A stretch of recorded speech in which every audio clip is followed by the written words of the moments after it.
all the more we have reason to rejoice. For we have a living hope that Jesus died, didn't remain dead. He is alive. Jesus is alive, church. Let us celebrate that our Jesus is alive. Come on.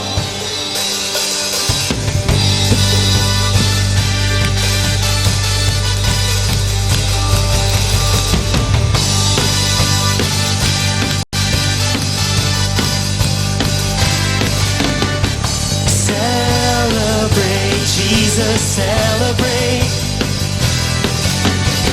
Celebrate, Jesus, celebrate. Celebrate, Jesus, celebrate. Celebrate, Jesus, celebrate. He is risen. He is risen. He is risen. And He lives forevermore. He is risen. He is risen. Come on and celebrate the resurrection of our Lord. Celebrate, Jesus, celebrate. Celebrate, Jesus, celebrate. Celebrate, Jesus, celebrate. Celebrate, Jesus, celebrate. He is risen. He is risen. And He lives forevermore. He is risen. He is risen. Come on and celebrate. Come on and celebrate. Come on and celebrate the resurrection of our Lord.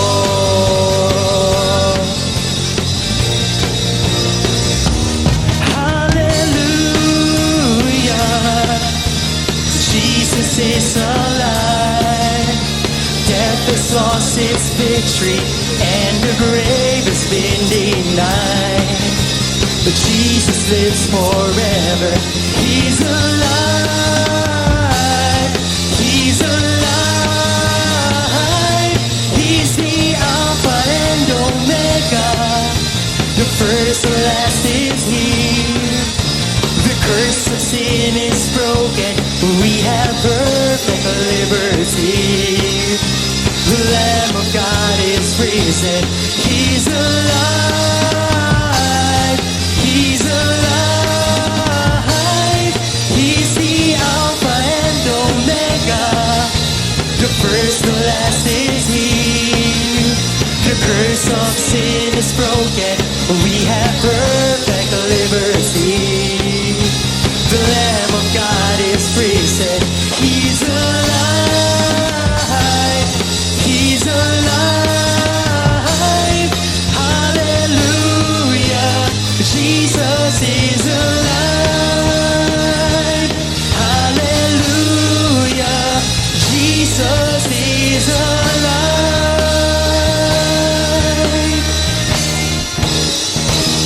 We praise you, O God.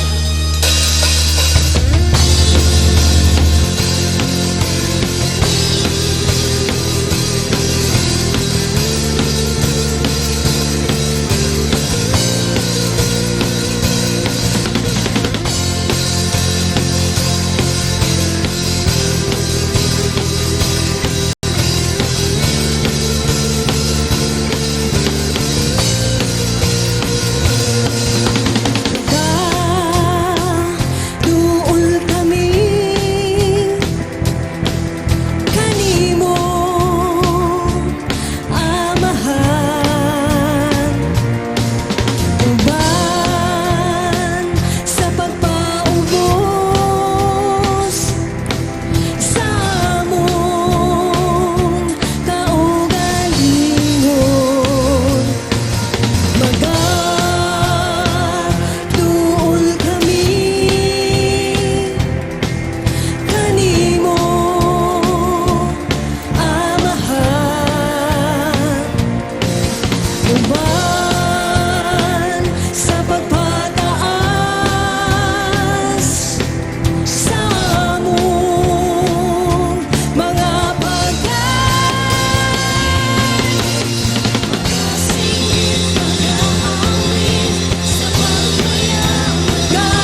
you go.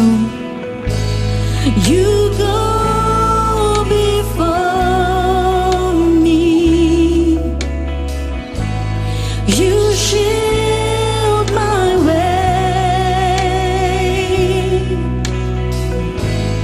Your hand upholds me. I know you love me. At the cross I bow my knees, where your blood was shed for me. There's no greater love than this. Oh, you have overcome the grave. Your glory fills the highest place. What can separate me now? At the cross I bow my knees, where your blood was shed for me.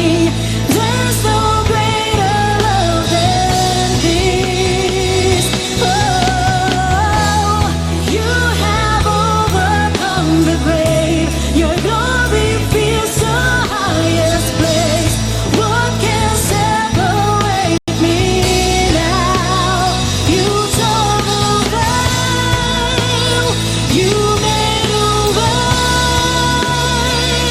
when you said that it is done. You tore the veil. You made a way when you said that it is done.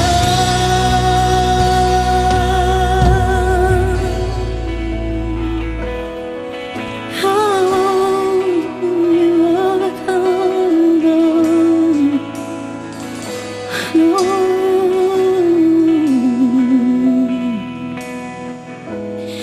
And when the earth fades, falls from my eyes, and you stand before me, I know you love me. I know you love me. At the cross I bow my knees, where your blood was shed for me. There's no greater love than this. Oh, you have overcome the grave. Your glory fills the highest place. What can separate me now? At the cross I bow my knees, where your blood was shed for me. There's no greater love than this. Oh, you have overcome the grave. Your glory fills the highest place. What can separate me now? You tore the veil. You made a way when you said that it is done. You tore the veil. You made a way when you said that it is done. You tore the veil. You made a way when you said that it is done.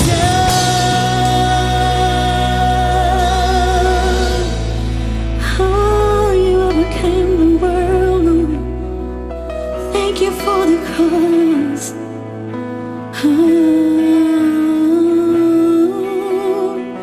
Oh, I love you, Jesus. Oh, I love you, Lord. Praise Him.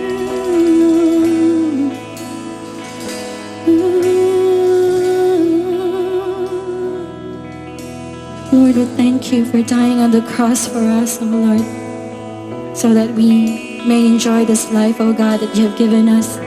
Thank you, Lord, for the victory. Thank you, Lord, for all that you have done in our lives, Lord. All the glory and honor and praise that belongs to you. In Jesus' mighty name we pray. Amen and amen.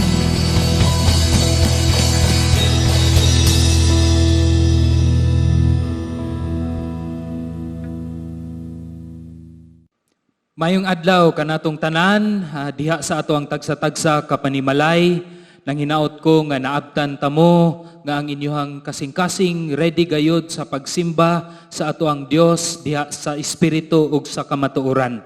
Salamat sa Ginoo nga diin kita karong adlaw gayod makaselebrar sa ato ang ginatawag nga adlaw sa pagkabanhaw. Palihog kog ingon sa kinsa man kana imuhang tapad nga naa diha nga ingon maayong adlaw sa pagkabanhaw. Salamat sa Ginoo nga diin kita ready gayod og malipayon gayod karong adlaw kay kini ang adlaw nga gihatag sa ato ang Dios nga diin kita magtuon og magselebrar og maglipay gayod tungod kay sa Ginoong Hesus buhi karon og nakigkauban kanato. Karong adlaw ato ang pagahistoryahan ang libro ni Juan kapitulo 20. Palihog og ablihi ang inyuhang Biblia naa dinha sa Juan kapitulo 20. Mag-focus kita sa 24 hangtod sa 30. Although pagaistoryahan gayud nato ang tibuok Juan kapitulo 20 ato kanang i-summarize. Apan ang ato gayong focus karon kay naa diha sa 24 hangtod sa 30 ug ato ang pagahisgutan no si disipulo usa ka disipulo nga ginganlan og si Tomas. Apan dili lang si Tomas ang ato ang pagahisgutan karon, naapod ko'y ipaila-ila kaninyo karong taod-taod ug kinsa kanang mga tawhana nga ato usab pagahisgutan. Ang titulo sa pagwali nga ato ang pagahisgutan karon kay ang pagkabanhaw nga puno sa paglaom. Ang pagkabanhaw nga puno sa paglaom. Usa sa mga tawo nga ako ang gusto ipaila-ila sa inyo kay usa kini siya sikat kaayo nga tawo sa panahon sa 1,500 nga mga panuigon, 1500s. Ilabi na sa late 1500s ang kining tawhana hilabihan gayud kasikat ang iyang ngalan kay si Aristotle nga siya niining panahon na si Aristotle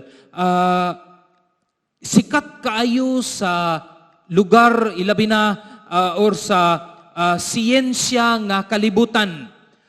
In fact, matud pa sa writer nga ako ang nabasa, kung unsa kuno ang mga ginahisgutan ni Aristotle aning panahona, halos tanan nga mga tawo ni adtong panahona, ilabi na sa kalibutan sa siyensya, mutuo gayud kaniya. Usa sa mga gideklarar ni Aristotle kaning panahona, kay matud pa niya nga mga butang kuno nga mas bugat o kaysa sa butang nga gaan, kung imuha kuno ng ihulog, mas una gyud kuno mahulog or moabot sa yuta ang bugat nga butang. Ug ato ka nang huna-hunaon, mura man siya og mo make sense. Heavier objects would fall first compared to lighter objects. Pero naay usa ka tawo, ang iyang ngalan kay si Galileo. Naglibog siya. Og nangutana siya sa iyang kaugalingon nga tinuod baka gayud kini nga deklarasyon ni Aristotle. Tinuod man nga si Aristotle kay maalamon og sikat sa kalibutan sa siyensya, pero wala kana nagpugong kay Galileo nga mangutana og magduda. Tinuod man sa pagduda ni Galileo, iya kining gisulayan pinaagi sa usa ka eksperimento. Misaka siya didto sa usa ka tower nga ginganlan og the Tower of Pisa. Ug pag-abot niya didto sa pinakataas ni anang tore, duha ka butang ang iyang gihulog gikan sa tore hantod didto sa ilalom sa yuta. Ang usa bugat, ang usa gaan. Sa pagbuhat ana ni Galileo, iyang gibuy-an ang kadtong duha ka butang. Nakita niya og iyang nahibaw-an pinaagi sa eksperimento nga ang bugat nga butang ug ang gaan nga butang dungan nahulog didto sa yuta. Pinaagi ni ana, nadeklarar ni Galileo nga sayop di ito ang gisulti ni Aristotle. Sa iyahang pagdeklarar nga sayop kato ug pag-challenge niya sa otoridad ni Aristotle, gipapahawa si Galileo sa iyahang trabaho sa mga tawo. Apan, kung imuhang lantawon ang nabuhat ni Galileo sa tibuok history sa kalibutan, nahimo gayud kadtong adunay advantage ilabi na sa ato ang kinabuhi karon. Kining pulong nga gitawag og skepticism or pagduda, matud pa sa mga psychologists, naa di ay kini positibo nga resulta. In other words, ang pulong nga skepticism could be healthy. Mahimo siyang positibo, mahimo siyang healthy kung ikaw gusto mangutana aron makahibalo kung unsa ang kamatuoran. Ilabi na sa panahon nato karon nga daghan kaayo og mga fake news. Kining karakter or attitude nga skepticism or pagduda, importante kana, healthy kana, kay modala kana nato kung unsa man gayud ang kamatuoran depende sa mga ebidensya nga atong madawat sa atoa unyang pagpangutana ug pag-utingkay. Apan, kung mulantaw usab kita ilabi na sa resurrection ni Ginoong Hesus, kung muadto ka didto sa negatibo nga aspeto sa skepticism or pagduda, aduna na siya'y negatibo usab nga aspeto, ilabi na kung sa panahon nga daghan kaayo og ebidensya nga imuhang nadawat. Apan wala gihapon ikaw mituo sa unsa man nga gideklarar nga matuod. Ang kanang imuhang skepticism mahimo na kana siyang ginatawag nato nga cynicism. Those two words are very different. One here is skepticism, nangutana ikaw, nagutingkay ikaw kung unsa man gayud ang kamatuoran. Dinhi usab sa pikas bahin kay ang pulong nga cynicism nga ang imuhang kasing-kasing ug hunahuna naa na kay konklusyon daan. Pero nagsigi lang kag pangutana ug nagsigi lang kag pagduda nga bisan pa og gitagaan na ikaw og solido gayud nga ebidensya, dili gihapon ikaw mutuo. Mauna siya ang gitawag nga cynicism. Now talking about the resurrection of the Lord Jesus Christ. Kung mulantaw kita sa siyensya, daghan kaayong mga tao sa siyensya nga murag dili gayud mutuo sa pagka-tinuod niini kay tungod dili man gud nimo ma-replicate or mabuhat balik ang resurrection. But then, throughout history, daghan kaayo og mga tawo nga ni-challenge na sa kamatuoran sa resurrection ni Ginoong Hesus. Apan dili gyud nila matumba or malupig ang mga ebidensya nga ginapakita sa Biblia ug sa tibuok history sa pagkatinuod sa resurrection ni Ginoong Hesus. Naiupat nga ginaingon nila kabahin niini. Una, niingon sila nga basin ang mga disipulo ni adtong panahona, gikawat nila ang lawas ni Jesus sa tunga-tunga sa gabi. And they continued to lie nga wala na nabuhi si Ginoong Hesus. Apan ug ato ka ng lantawon, dili nato masukod ang kausaban nga nahitabo sa disipulo, sa kinabuhi sa mga disipulo, nga okay sa ilahang nga mamatay sa nianang bakak kung tinuod manggaling kana, dili man kana ma-explain sa mga tawo. Ikaduha nga argument nga giingon nila, niingon sila nga basin Si Jesus ni adtong panahon na, wala gyud siya namatay. Matud pa nila, half dead. Unsa ba na? Katunga patay? Jesus is only half dead. Dili siya patay gayud. Maunang sa ikatulong nga adlaw, nakagawas si Jesus ni iskapo og nagkinabuhi asa man didto og namatay nga tigulang. Ug atuwa ka ng lantawon, lisod kaayo na kay ang mga Romano na ilahan ng na-master ang kanang pagpatay pinaagi sa crucifixion. Unya, kung ang tawo nga, kung buhi manggaling si Jesus sa grabe nga paglutos ug hapit nga pagpatay kuno kaniya gikan sa Romano, kaya ka niya ituklod ang dako nga bato nga naa sa atubangan sa iyahang lubnganan. Dili gihapon kana malupig sa kinsaman nga mga cynic or madudahon, negatibo nga pagduda sa tibuok history sa kalibutan. Ang ikatulo, niingon sila nga, basin og nasaag lang to ang mga babayi. Sayop nga lubnganan ang ilang giadtuan.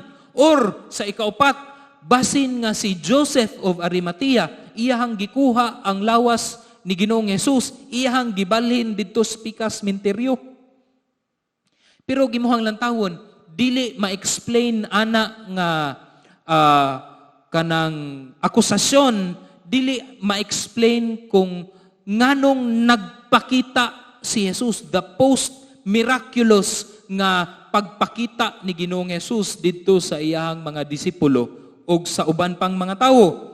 Dili gihapon ma-explain ni anang nga argument ang kausaban nga maoy pinakadako nga kanang proof of the resurrection of Christ, ang kausaban sa kinabuhi sa mga disipulo nga willing sila mamatay sa ilahang gituhuan nga si Jesus buhi gayod.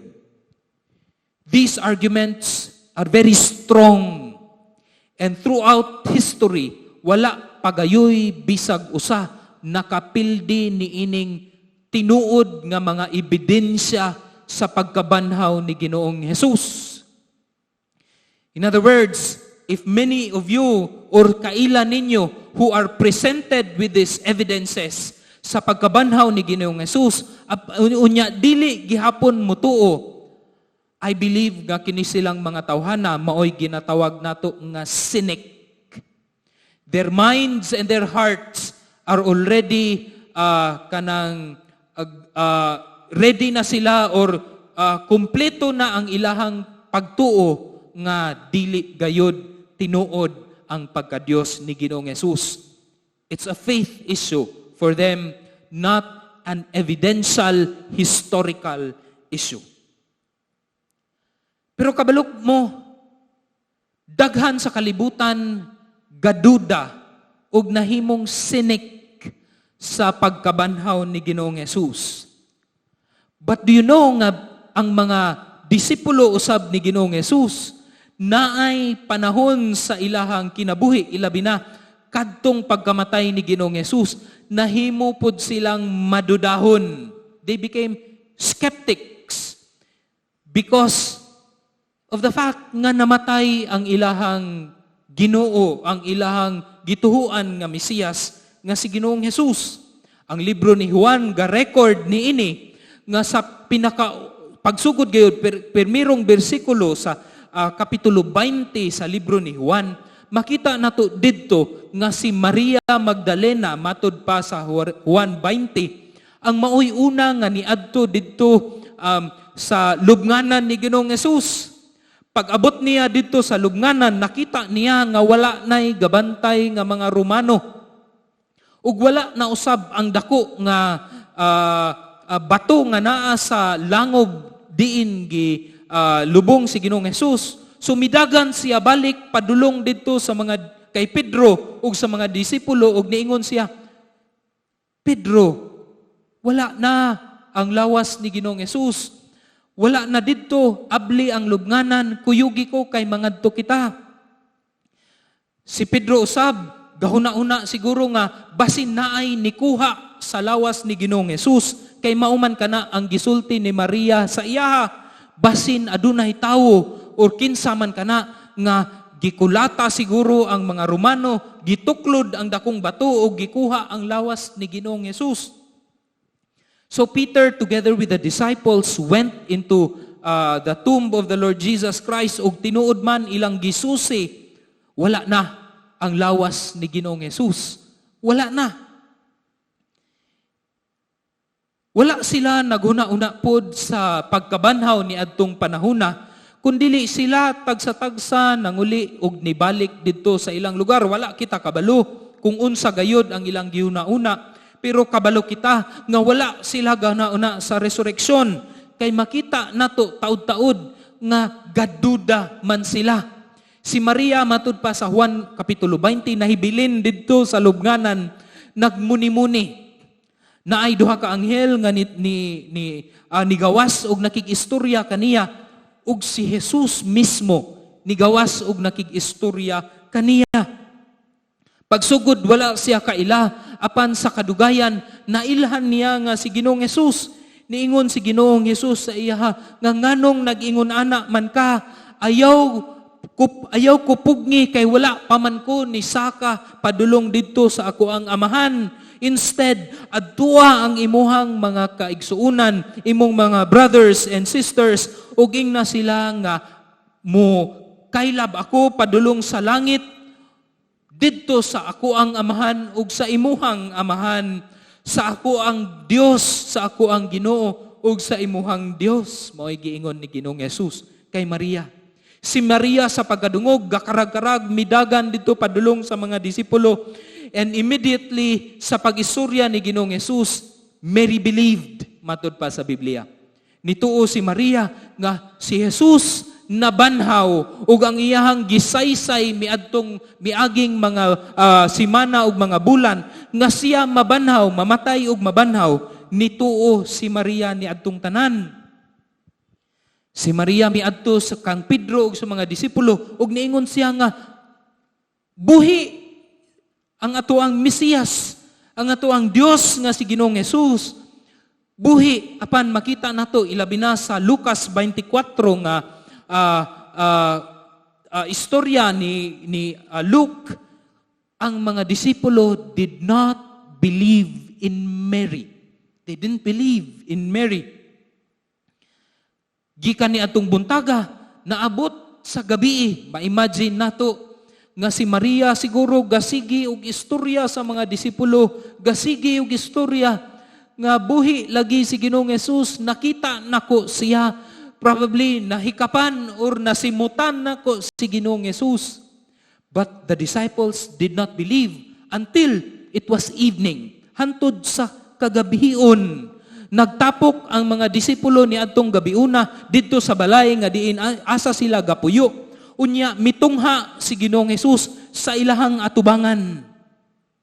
Niingon si Jesus, "Peace be with you." Ug niingon pud silang tanan, "Peace, peace, peace." Wala di ay, no? Wala to'y labot. Niingon si Jesus, "Peace be with you." Pagkakita nila, they believed and they were overjoyed. They believed in the Lord Jesus Christ because He was in the midst of them. I believe that it was during that time nga ang ilahang pagduda was gone. Ang ilahang skepticism in front of this dili malupig nga ebidensya nga naa buhi si Ginoong Hesus, their doubts disappeared. They were overjoyed. Ug niadtong panahona ang giingon ni Jesus nga balik-balik na niadtong panahona nga ningon si Jesus nga He will suffer and die in the hands of the religious leaders and of the Pharisees and be raised from the dead on the third day. It made sense to them but during that time. Pero naay usa ka tawo nga absent ni adtong panahona. Ambot og asa pud tong tawhana, asa siya galaag-laag. Ang iyang ngalan kay si Tomas. Si Mang Tomas ni adtong panahona, galaag-laag, wala ni adtong tapok. pagkahuman nga nawala or pagkahuman nga nakighimamat si Ginoong Hesus, nawala si Ginoong Hesus, basin ni adtong panahona ni adto si Ginoong Hesus didto sa Emmaus disciples nga gisulat usab sa Book of Luke, but wala kita kabalo kung unsa ang timeline, but Thomas was not there. Si Thomas was there pagkasunod nga adlaw, the biggest skeptic of them all, si Thomas, also called Didymus, sa Griego nga pinulungan. All the disciples told him nga they saw Jesus in the flesh. They saw the Lord Jesus Christ. Pero niingon si Thomas, mauni ang iyang pulong, unless makita nako ang mga marka sa lansang nga naa sa kamot ni Ginoong Hesus, ug ako kadtong mahikapan pinaagi sa ako ang mga fingers. Dili gayud ako mutuo unless I see the marks in the hands and put my fingers where the nails were. I will not believe. I believe nga ang mga disciples during this time, grabe gayud ang pag-persuade nila kang Thomas nga tinuod lagi. Tinuod lagi. Kabalo mo, pila kaadlaw ang persuasion nga ginabuhat sa mga disciples during that time. It went on for 1 full week, usa ka semana. Imagine nimo sa nianang usa ka semana, daghan gayud ang gaistorya kang Tomas. Si Maria apil na siguro og istorya kang Tomas. Ang mga disipulo og kadaghanan ni adtong lugara gaistorya na kay Tomas. Basin nakadungog na si Tomas nga hilabihan na ang kagubot sa palibot. Kay ang mga Romano biya nisulti biya no, ang mga gwardiya didto sa tomb ni Ginoong Hesus, nisumbong biya sa ilang mga kadagkuan nga wala na si Ginoong Hesus. And for the whole week, Thomas has been hearing all of these things. Nakadungog si Thomas sa palibot, nakadungog si Thomas sa mga ebidensya nga ginapakita sa mga disipulo sa iyaha. Apan, he never believed. Wala gayud mituo si Thomas. Nakabalo ko nga kadaghanan sa ato karon nga naminaw diha sa tagsa-tagsa sa atoang mga panimalay. Kabalo ko nga wala kamoy issue sa pagkabanhaw ni Ginoong Hesus. Mao gani nang nagsimba mo karong adlaw, nakighimamat kamo bisan online sa tagsa-tagsa nato ka mga kaigsuunan. That is probably maugyud kana ang rason nga naa kamo karon nagselebrar sa kamatuoran nga si Jesus buhi. Apan ang isyu nga gusto gyud nako nga isulti kanato karong panahona, kay dili ang isyu kung buhi bagayod si Ginoong Hesus, kundili ang isyu usab nga naa sa kasing-kasing ni Tomas karong panahona. I believe all the evidences of the resurrection of the Lord Jesus Christ was there in front of him. Apan, wala gayud kita kabalo sa kinasuluran, apan kahibalo kita nga ga-struggle si Thomas. And it's not a struggle o kulang ba ang ebidensya sa kamatuuran nga buhi si Ginoong Hesus, but it's a struggle of faith in believing Jesus again. For 3 years, Thomas has been serving the Lord Jesus Christ, and his hopes, ang iyang paglaom, was up there. Naa siya'y gisunod nga Mesiyas, nga Dios, nga hilabihan kagamhanan, hilabihan ang otoridad, ang pagtudlo ni Ginoong Hesus, iyahan na nadunggan, ang tanan nga mga milagro ni Ginoong Hesus, iyahan nang nakita, ug sa iyahang interpretasyon, sa iyang panlantaw, ug sa iyang panguna-una, nga si Jesus, iyahang itukod ang gingharian, a political kingdom, iyahang sipaon ang ang pag-rule sa Romans sa ilahang lugar ug iyahang wagtangon kining mga hambugiro nga mga Parisiyo ug uban pang mga religious leaders. That was in his heart and in his mind. And tungod sa milagro ni Ginoong Jesus, ang iyang paglaom was up there. It was through the roof. But Jesus died. And when Jesus died, tanan niyang paglaom, kauban ni Jesus, gilubong ug namatay. And he was not about to hope again. Kapoy na nga mulaom balik. Gikapoy si Tomas ni ining panahona, maunang bisan pa sa kadaghan sa mga ebidensya. Thomas, murag ni surrender na siya. Kapoy na. It's taxing to have faith again. It's so hard to believe again.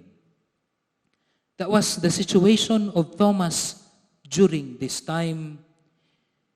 And this kind of faith usually, or this kind of struggle in our faith, usually comes when things are hard. Kung lisod ang sitwasyon, when times are very bad, our situations are hard. Samtang kita gikulata sa atoang sitwasyon, puno sa kabunog, sa kalisod, sa kinabuhi, ang kini klase nga pagduda moabot sa atoang kinabuhi, kauban ni Mr. Anxiety ug ni Mrs. Fear, tungod ni ining pagduda, ang kahadlok ug kabalaka moabot usab sa atoang kinabuhi, and we will continue to struggle. My fellow believers of Jesus Christ, my question to you karong adlaw is not whether you believe in the resurrection of the Lord Jesus Christ. I know that you believe that Jesus is alive. The question that I want to ask to you this morning, nga ang resurrection ba ni Ginoong Jesus adunay gidala nga kabag-uhan or kadaugan diha sa imuhang kinabuhi? Luyo sa pandemic nga ato ang giagian karong panahona, does the resurrection of the Lord Jesus Christ give us hope, gahatag kanato og paglaom nga wala kita naguol, nahadlok og nabalaka sa ato ang kahimtang? Because this was the struggle of Thomas during this time. It's a struggle of faith. Are you struggling with faith now? Even of the fact that the Lord Jesus Christ is alive. Exactly 1 week after, usa ka semana ang milabay nga puno ang pagduda ni Thomas. The doubtfulness of Thomas was there. Again, the disciples gathered in the same house. Karon naana si Thomas. The Bible says that even though nga lock ang house, sirado ang house, gikandado ang balay, Jesus came and stood among them. Ug niingon na pod si Jesus, "Peace be to you." Basig niingon na pod ang mga disipulo ani og peace. Peace. Wala man giingon, but Jesus said this. Nituyok si Jesus gikan sa kadaghanan ni atubang siya kay Thomas. Siguro na imagine ako si Jesus ni adtong panahon na galingo-lingo kay Thomas ug niingon kay Thomas, "Put your fingers here. Tanawa ang ako ang kamot, hikapa kini ug hikapa usab ang ako ang kilid. Undangi kanang imong pagduda, Thomas, and believe." Believe. Niingon si Ginoong Hesus. Pagkakita ni Thomas kang Ginoong Hesus, murag na hingangha si Thomas ug nasak si Thomas. Gilantaw niya ang mga kamot ug tinuod man naa ang buslot sa kamot ni Jesus, ug gilantaw niya ug iyang gihikap probably ang kilid ni Ginoong Jesus, ug naa didto ang samad ni Ginoong Jesus gikan sa bangkaw nga gitusok sa iyang kilid. And at that time, seeing the evidence nga dili malupig nga buhi gayud si Ginoong Jesus, mao kini ang gideklarar ni Ginoong Jesus. Ni Thomas.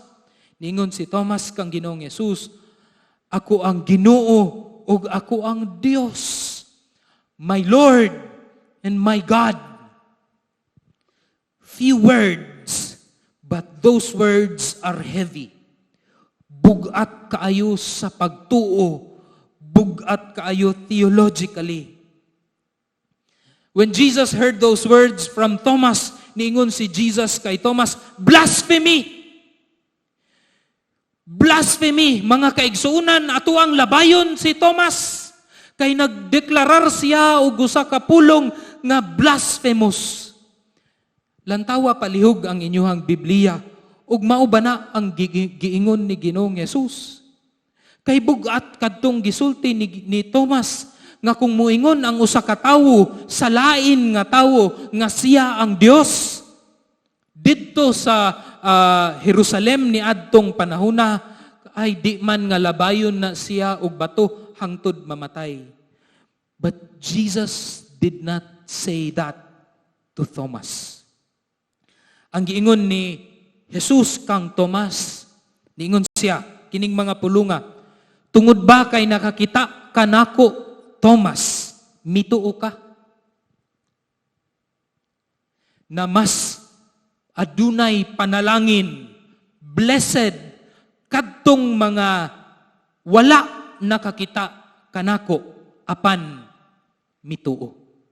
Wala makakita kanako, apan mituo. Now there are two things here nga gusto natong makita sa giingon ni Ginoong Jesus. Pinaagi sa giingon ni Ginoong Jesus, una, gi-acknowledge actually ni Jesus ang kadtong intensyon ni Thomas ug ang iyahang gisulti, my Lord and my God.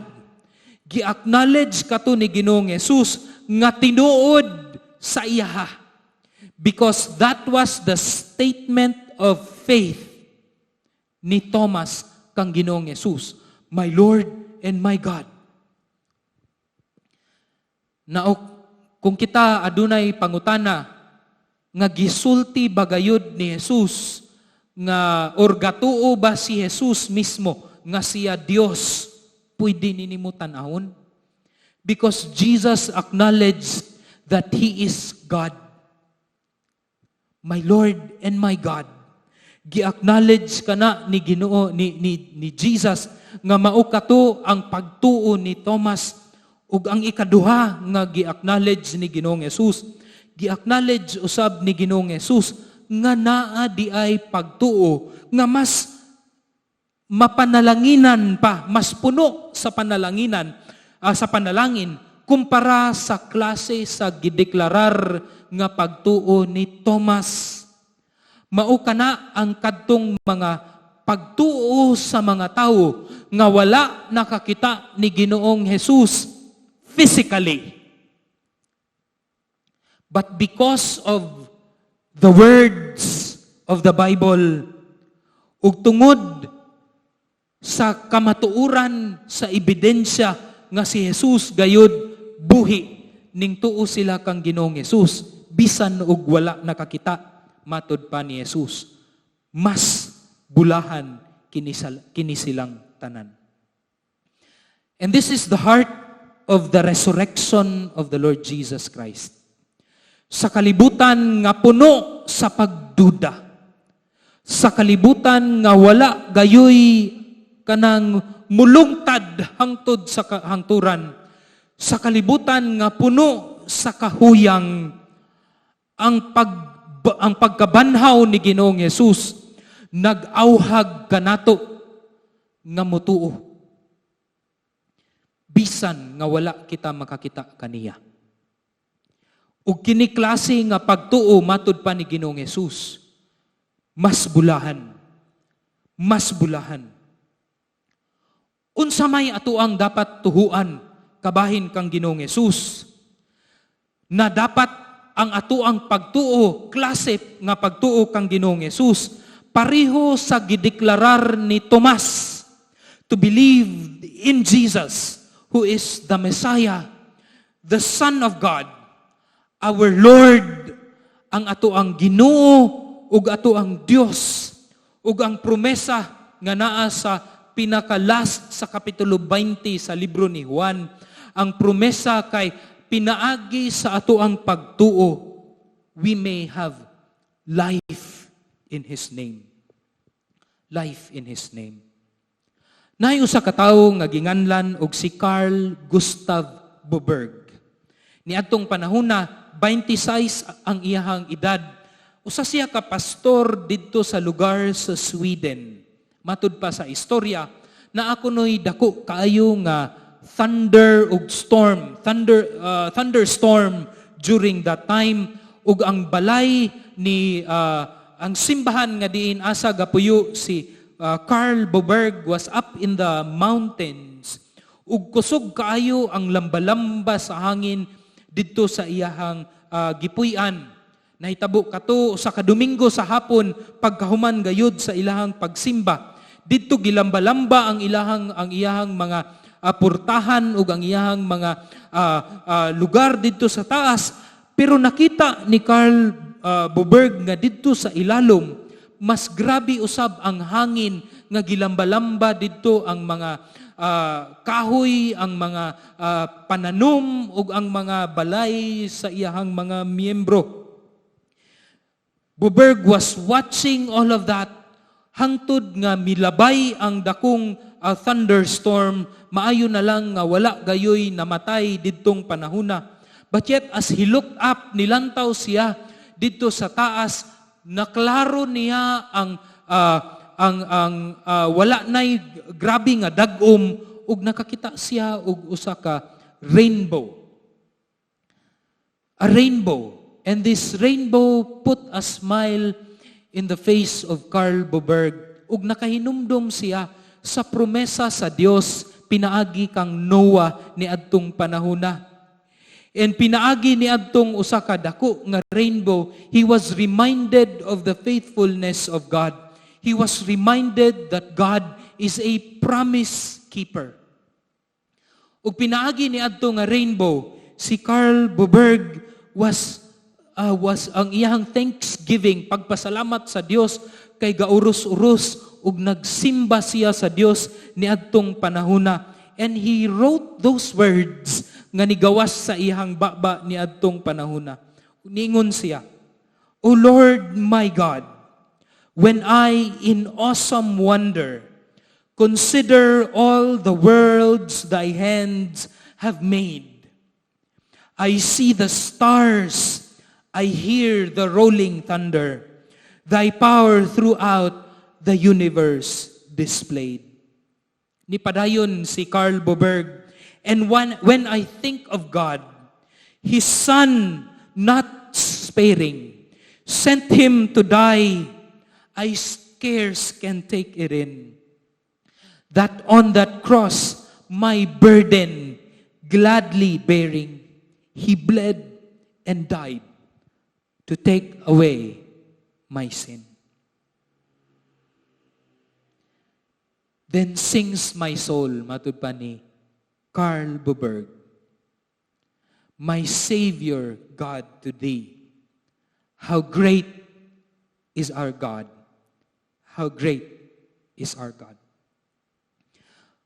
Unsa man nga mga bagyo nga atuang giagian karon, sa kalisod sa kinabuhi, kita napuno na sa bunog, napuno na sa kulata. The resurrection calls us to believe. Bisag unsay imong ibutang diha before ana nga statement. Sa kalibutan nga puno sa kasakit, sa kalibutan nga puno sa kahadlok, sa kalibutan nga puno sa walay paghigugma, Sa kalibutan nga gahigugma lamang sa mga material nga mga butang, sa kalibutan nga puno sa kasakitan, ang resurreksyon, ang pagkabanhaw ni Ginoong Hesus, gaawhag ug gatawag kanato nga mutuo kaniya, mutuo sa mga promesa sa Dios, kay ang Dios nato is a promise keeper. He is a promise keeping God. Will you believe in the Lord Jesus Christ? Mutuo ba kita kaniya sa klase nga pagtuo nga mupatay sa ato ang kahadlok, mupatay sa ato ang kahangawa, mupatay sa ato ang kabalaka, kay kabaluta nga ang Dios gayod nagauban kanato, buhi siya ug ang tanan niyang promesa sa iyang pulong iyaha kanang tumanon. Will you believe in the Lord Jesus Christ? My prayer is that you will believe in Jesus. You will have faith in Him. Ug kinsa man kadtong wala pagayod gihatag ang pagtuo ug pagsalig kang Ginoong Hesus, I challenge you now to put your faith in the Lord Jesus Christ, repenting of your sins and fully committing in following Him all the days of your life. And the Lord will promise to you, if you do that you will have a life eternal and a life that is full. Happy Resurrection Sunday mga kaigsuunan. Ang Ginoo magapanalangin kanatong tanan. Magampo ta. Salamat o Dios sa imuhang pulong nga amuang nadungog karong adlaw. Ug nanginaot ako nga kini mutisok sa tagsa-tagsa namo kakasing-kasing. Ug mao ang amuang patukuranan sa panahon karon nga puno sa kalibog, puno sa kasakit, ug puno sa kabalaka. Help us through the power of the Holy Spirit to believe in the Lord Jesus Christ, bisan sa panahon nga pareho niini. Sa ngalan ni Jesus kami nagaampo. Amen ug amen. Muhangyo ko sa tanan pamilya na magtindog ta karon, and then kung kinsa to ang mag-facilitate sa communion, kuhaa ang pan, kuhaa ang cup or ang wine na inyong giandam o mag-celebrate na ta karon, kuyog sa tabok simbahan sa aman ta ng mga panimalay ang communion. Ang giingon ni Pablo sa 1 Corinthians 11 verses 23 to 27. For I received from the Lord that which I also delivered to you, that the Lord Jesus, in the night in which He was betrayed, He took bread, and when He had given thanks, He broke it and said, "This is my body, which is for you. Do this in remembrance of me." Let us take of the bread together.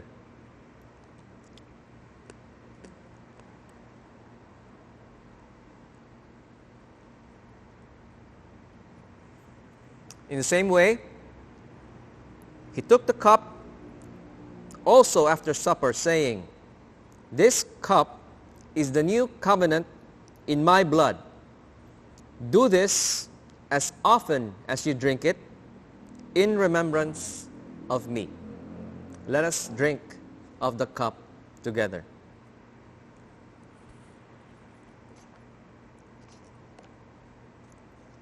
Therefore, who eats the bread or drinks the cup of the Lord, you proclaim the Lord's death until He comes again. Blessed be the name of our God.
Naghangyo ko sa tanan na magpalihog ko magtindog.